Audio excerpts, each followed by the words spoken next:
नमस्कार मित्रों, history research point पर आप सभी का स्वागत करता हूं। आप सभी का स्वागत है हिस्ट्री रिसर्च पॉइंट पर। असिस्टेंट प्रोफेसर हिस्ट्री का लेक्चर्स वीडियो चल रहा है और यह लेक्चर संख्या 6 है मित्रों, छठवां लेक्चर वीडियो है और असिस्टेंट प्रोफेसर हिस्ट्री के लिए यह लेक्चर चल रहा है और यह लेक्चर संख्या 6 है। जो लोग हमारे कोर्स को ज्वाइन करना चाहते हैं वो लोग ज्वाइन कर सकते हैं। हमारे ऑफिशियल व्हाट्सएप नंबर पर मैसेज कर सकते हैं। हमारा ऑफिशियल व्हाट्सएप नंबर डिस्क्रिप्शन में है और ऊपर भी हमारा ऑफिशियल व्हाट्सएप नंबर शो हो रहा है, आप लोग मैसेज जरूर कर सकते हैं।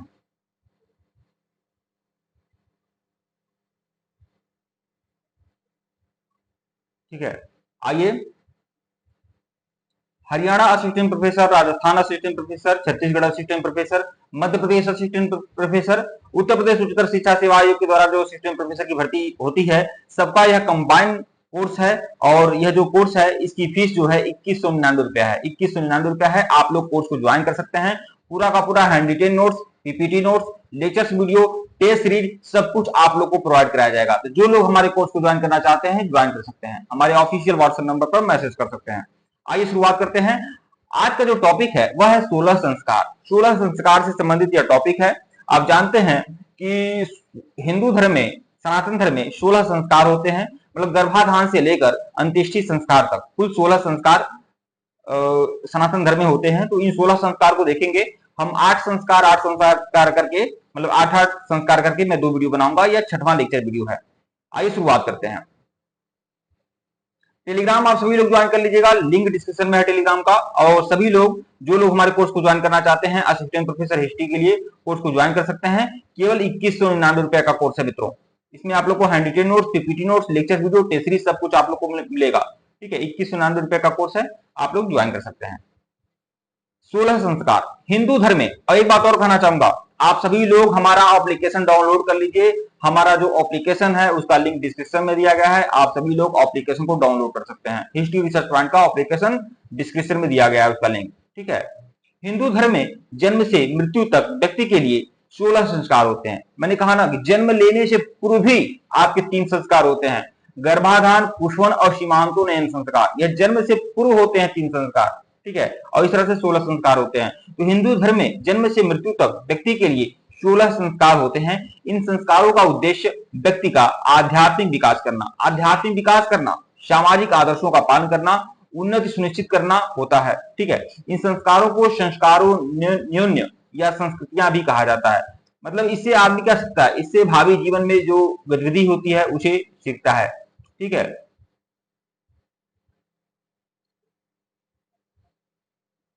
आगे देखिएगा। सनातन धर्म के कुछ 16 संस्कार हैं और यहाँ पर चार्ट बनाया गया है और चार्ट में ये 16 संस्कारों के मैं आपके बारे में आप लोग को बता रहा हूँ। देखिए, पहला संस्कार जो है ये 16 संस्कार है जो आप लोग को स्क्रीन पर शो हो रहा है। और इन 16 संस्कारों को आप लोग क्रम भी यही रहेगा। ठीक है, और ये 16 संस्कार के बारे में 16 संस्कार का जो वर्णन है वह किस धर्मसूत्र में है, तो गौतम सूत्र में है। गौतम सूत्र में इसकी जानकारी दिया गया है 16 संस्कार की। ठीक है, गौतम सूत्र। देखिए, पहला संस्कार जो है गर्भाधान संस्कार, फिर पुष्पन संस्कार, सीमांतोनयन संस्कार, जात कर्म संस्कार, नामकरण संस्कार, निष्क्रमण संस्कार, अन्नप्राशन संस्कार, चूड़ाक्रम संस्कार, कड़भेदन संस्कार, विद्यारंभ संस्कार, यज्ञोपवीत संस्कार, वेदारंभ संस्कार, केशांत संस्कार, समावर्तन संस्कार, विवाह संस्कार और अंत्येष्टि संस्कार। इस तरह से कुल 16 संस्कार होते हैं और इनका क्रम भी बहुत ज्यादा महत्व रखता है। आप क्रम ध्यान में रखिएगा। ठीक है, गर्भाधान, देखिए मैंने बताया ना कि जन्म से पूर्व 3 संस्कार होते हैं। 3 संस्कार तो जन्म से पूर्व होते हैं, जिसमें गर्भाधान, पुष्पन और सीमांतोनयन संस्कार है। ठीक है, गर्भाधान से विद्यारंभ संस्कार तक। देखिए, गर्भाधान से लेकर विद्यारंभ यहां तक है। गर्भाधान से लेकर विद्यारंभ संस्कार तक, विद्यारंभ तक के संस्कारों को क्या कहा जाता है, गर्भ संस्कार कहा जाता है। ठीक है, इसके पहले 3 संस्कारों को अंतर्गर्भ संस्कार और बाकी 6 जो क्या कहता है, बहिर्गर्भ संस्कार। ठीक है, तो गर्भाधान से विद्यारंभ तक के संस्कारों को क्या बोलते हैं, गर्भ संस्कार बोलते हैं। और पहले के जो 3 संस्कार होते हैं, गर्भाधान, पुष्पन, सीमांतोनयन, इसे हम अंतर्गर्भ संस्कार कहेंगे। और बाकी जो 6 संस्कार होते हैं उसे हम बहिर्गर्भ संस्कार कहेंगे। ठीक है, तो इसे ध्यान रखिएगा आप लोग। आइए, सबसे पहला संस्कार जो है हिंदू धर्म में पहला जो संस्कार है वह है गर्भाधान संस्कार। ये गर्भाधान संस्कार क्या है भैया? यह देखिए वही है जो आप लोग समझ रहे हैं। जब गर्भ में जब गर्भ में शिशु गर्भ में प्रवेश करता है, ठीक है, तो शुक्राणु, तो उसे देखिए, जब मादा के शुक्राणु में मादा के अंडाणु में नर का शुक्राणु प्रवेश करता है, तो उसे हम गर्भाधान संस्कार कहेंगे, अगर मैं नहीं भूल रहा हूं तो। ठीक है, यहां पर देखिए स्पष्ट लिखा हुआ है, आप लोग अच्छे तरीके से समझ भी जाएंगे।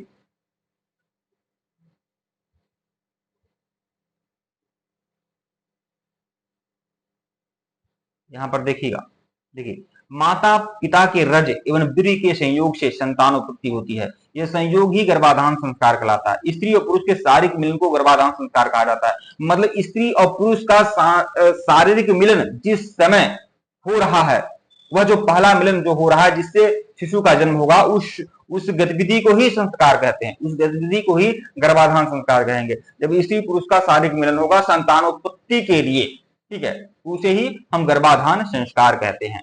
मतलब यह भी, इसका भी समय होता था, ठीक है, ये भी कार्य करने का एक समय होता था, समय नियत होता था। जैसे कि गर्भाधान संस्कार किसी गलत समय में हुआ है, ठीक है, तो जो संतान होते थे वो अच्छे नहीं होते थे। जैसे ये माना जाता है कि ब्रह्म मुहूर्त में गर्भाधान संस्कार नहीं करना चाहिए। मतलब रति क्रिया में स्त्री पुरुष को नहीं डूबना चाहिए ब्रह्म मुहूर्त में, ठीक है।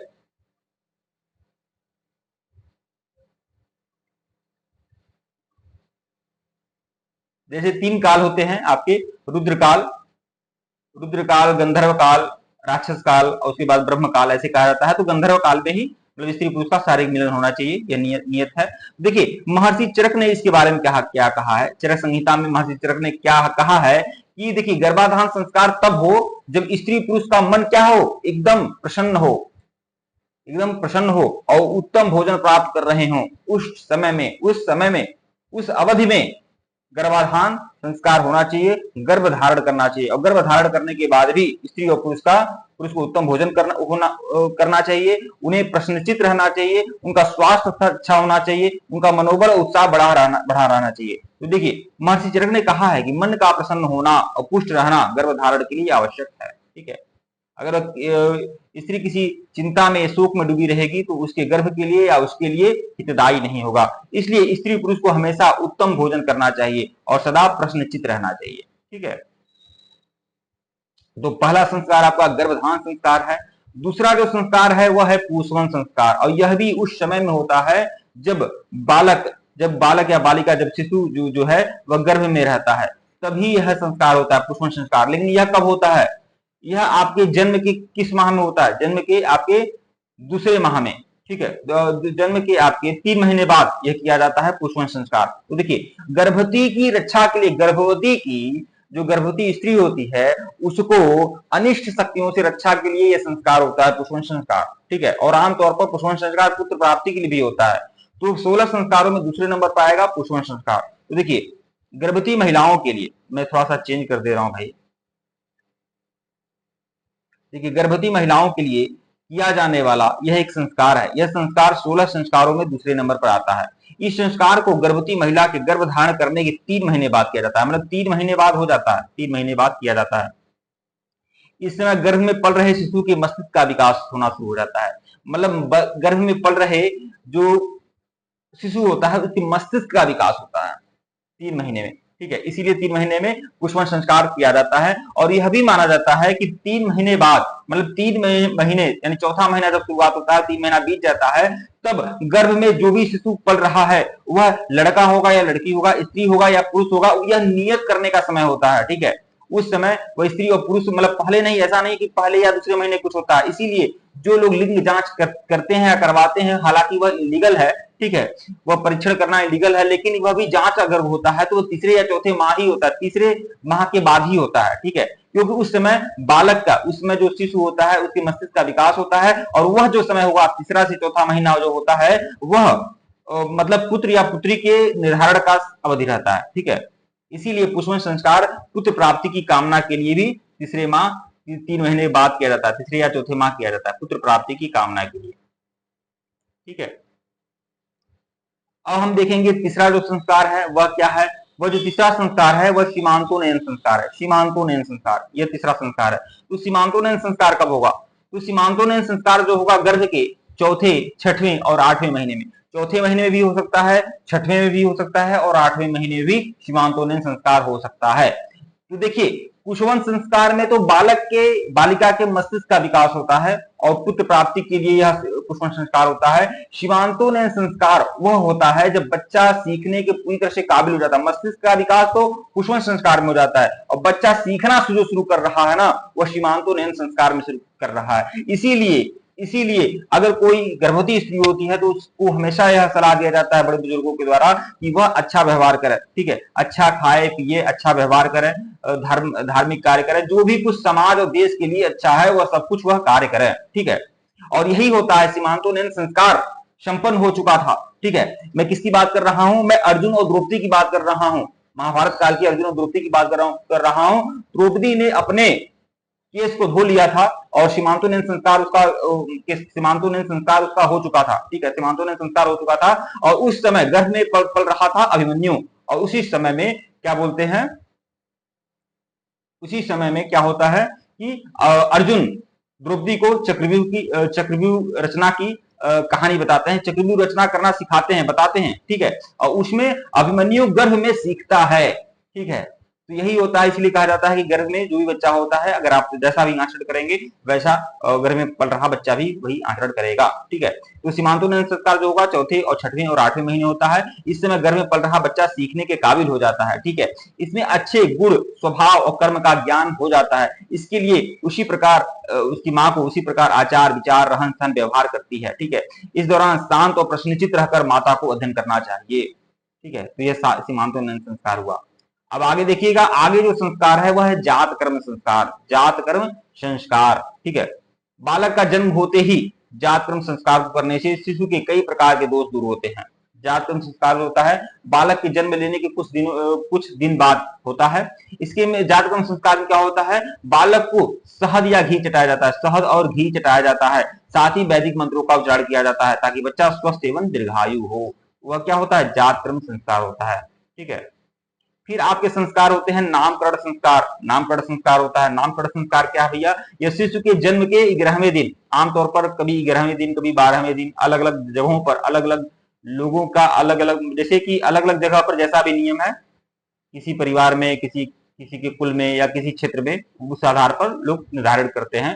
तो शिशु के जन्म के 11वें दिन नामकरण संस्कार किया जाता है, ठीक है। ज्योतिष शास्त्र के अनुसार बच्चे का नाम तय किया जाता है। ज्योतिष शास्त्र के अनुसार बच्चे का नाम, अब आज तो भाई कोई कुछ भी नाम रख लेता है, जो कुछ उसे पसंद आए, सिनेमा में, टीवी में, अखबारों में, जो भी कुछ देख लेता है आस पड़ोस में, तो वह अपने बालक या बालिका का नाम वही रख देता है, ठीक है। जबकि ज्योतिष शास्त्र के अनुसार पहले वैदिक रीति रिवाज से ज्योतिष शास्त्र के अनुसार नाम रखा जाता था, ठीक है। तो ज्योतिष शास्त्र के अनुसार बच्चे का नाम तय किया जाता है नामकरण संस्कार में। बहुत से लोग अपने बच्चों का नाम कुछ भी रख देते हैं जो कि गलत है। उसकी मानसिकता और उसके भविष्य पर इसका असर पड़ता है। देखिए बच्चे का नाम जैसा रखेंगे वैसा ही बच्चा होगा, ठीक है।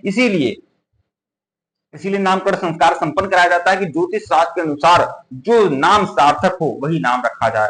हालांकि ऐसी बात नहीं है, ठीक है, ऐसी बात नहीं होती है। जैसे एक और थे भिखारी सेठ, ठीक है, भिखारी सेठ की कहानी है, ठीक है।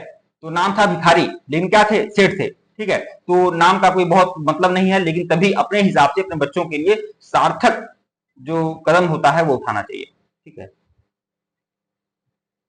तो जिस तरह से अच्छे कपड़े पहनने से व्यक्तित्व निखार आता है, वैसे ही अच्छा नाम रखने से व्यक्तित्व में भी निखार आता है। उसी तरह अच्छा और सार्वजनिक नाम रखने से संपूर्ण जीवन पर इसका प्रभाव पड़ता है। फिर देखिए निष्क्रमण संस्कार। निष्क्रमण संस्कार आपका क्या है, गर्भाधान, कुशवन, सीमांतोन्नयन, जातकर्म, नामकरण, निष्क्रमण संस्कार। तो निष्क्रमण संस्कार क्या है, देखिए जब आज क्या है, आज बच्चा हॉस्पिटल में जन्म लेता है या घर पर ही जन्म लेता है, तो चौथे पांचवें माह भाई बच्चा जन्म लिया और तुरंत उसका फोटो खींचकर 1 मिनट नहीं बीतता है, 10 मिनट नहीं बीतता है, तुरंत सबसे पहले क्या जरूरी होता है, सबसे पहले बच्चा अगर जन्म लिया तो क्या जरूरी होता है, सबसे पहले तो उसका फोटो लो और कहां डालो, इंस्टाग्राम पे डालो, फेसबुक पे डालो, बाकी जगहों पे डालो, सारे सोशल मीडिया पर फैला दो, ठीक है, बच्चा हो गया है, ठीक है। माँ बाप को भी उतनी जल्दी खबर नहीं होती जितनी जल्दी बाकी लोगों को खबर हो जाती है। तो इसलिए निष्क्रमण संस्कार जो होता था, बच्चे को जो घर से बाहर निकाला जाता था ना, ये चौथे माह में निकाला जाता था। आज तो बच्चा कभी भी बाहर निकल जाता है, ठीक है, हमेशा।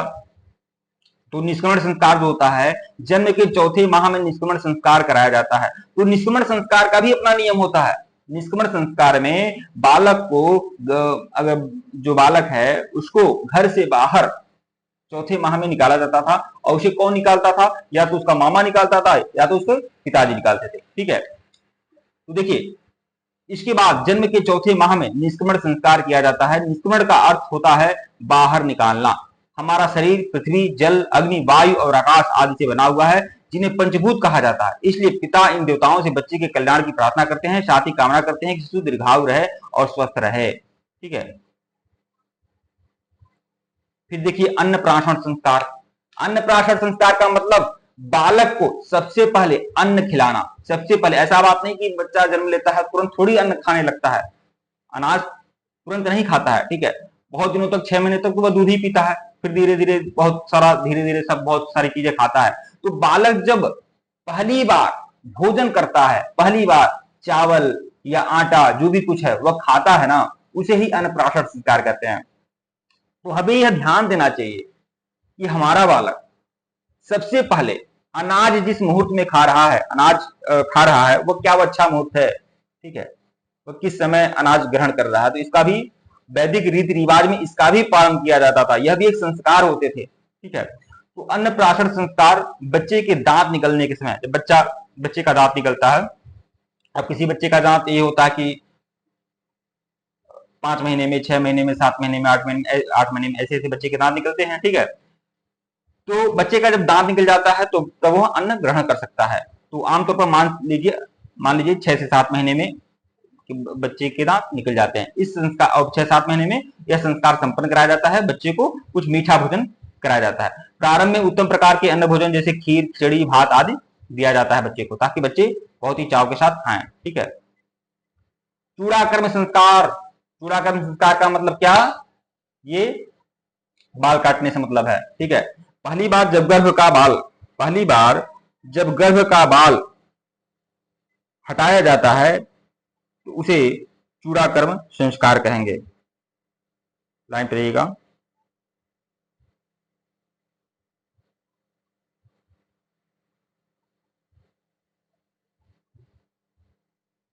तो चूड़ाकर्म संस्कार कहेंगे। तो सिर के बाल को जब प्रथम बार उतारा जाता है, पहली बार, अब सोच लीजिए गर्भ का बाल होता है, और कभी कभी चूड़ाकर्म जो संस्कार होता है, यानी मुंडन संस्कार जो होता है, या पहले साल हो जाता है, 1 साल के अंदर हो जाता है, किसी न किसी परिवार में, किसी कहीं जगह तीसरे साल में होता है, कई जगह 5वें साल में होता है, 7वें साल में होता है, जैसा भी नियम हो, ठीक है। तो गर्भ के बाल जो हटाया जाता है उसे ही हम चूड़ाकर्म संस्कार बोलेंगे, उसे ही मुंडन संस्कार बोलते हैं। तो देखिए, सिर के बाल जब पहली बार उतारे जाते हैं तब उसे चूड़ाकर्म या मुंडन संस्कार कहा जाता है। जब शिशु की आयु 1 वर्ष हो जाती है तब, या 3 वर्ष की आयु, देखिए 1 वर्ष की हो जाती है तब, या 3 वर्ष की हो जाती है तब, या 5 वर्ष की हो जाती है तब, या 7 वर्ष की आयु होने पर बच्चे के बाल उतारे जाते हैं, अधिकतम 7 वर्ष, ठीक है। इस संस्कार से बच्चे का सिर क्या होता है? देखिए चूड़ाकर्म संस्कार में क्या होता है, बच्चे का जो सिर होता है ना वह मजबूत होता है, इसीलिए मुंडन संस्कार कराया जाता है। और बुद्धि जो होती है तेज होती है। और यह भी होता है कि बच्चे का जो बाल होता है ना वह गर्भ का बाल होता है, उसमें बहुत सारे जीवाणु कीटाणु होते हैं,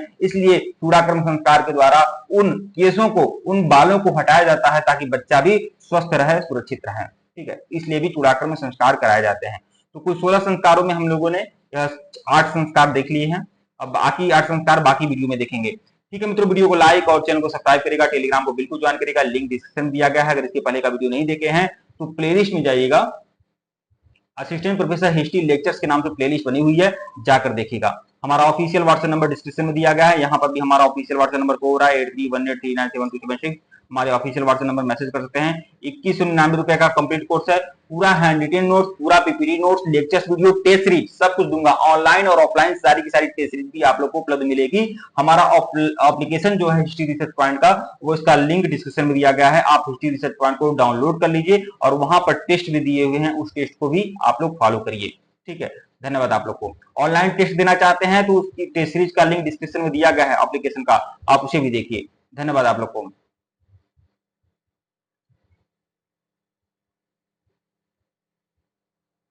टेलीग्राम बिल्कुल ज्वाइन करिएगा, लिंक डिस्क्रिप्शन में दिया गया है। असिस्टेंट प्रोफेसर हिस्ट्री के नाम से टेलीग्राम बनाया गया है, लिंक डिस्क्रिप्शन में है।